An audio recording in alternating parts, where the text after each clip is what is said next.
अब तक आपने सुना कि कावेरी जी अपनी तीनों बेटियों ईशा, मोहिनी और सुहाना की शादी 3 घर जमाई लड़कों के साथ करवा देती है। उन्हें लगता है कि ये लड़के शायद घर का कामकाज संभाल लेंगे, लेकिन उनके तीनों घर जमाई बहुत आलसी थे। वो नौकरी भी नहीं करते थे और बाहर का काम भी नहीं। कावेरी जी ने अपनी बेटियों से कहा कि वो प्रेगनेंसी का बहाना बनाकर अपने पतियों को सबक सिखाए। अब सुनिए आगे। मम्मी, आपने जैसा कहा था हमने वैसा ही किया, लेकिन देखिए ना, विवेक का हाल तो वैसा का वैसा ही है। घर में ना सुबह का नाश्ता बनता है और ना खाना। नौकरी पर जाने की बात करूं तो खाने को दौड़ते हैं मुझे।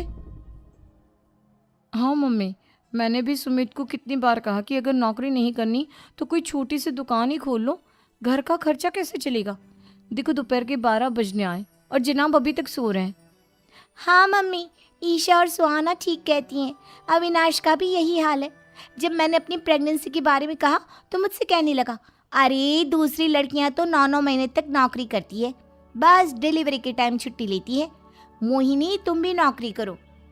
अब मुझे कहाँ नौकरी मिलेगी? मम्मी बताओ अब मैं क्या करूं?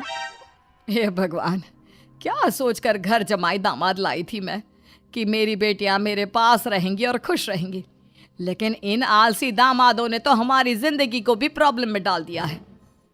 मैं तो कहती हूँ मम्मी, हम लोग वापस अपनी जॉब पर जाना शुरू कर देते हैं।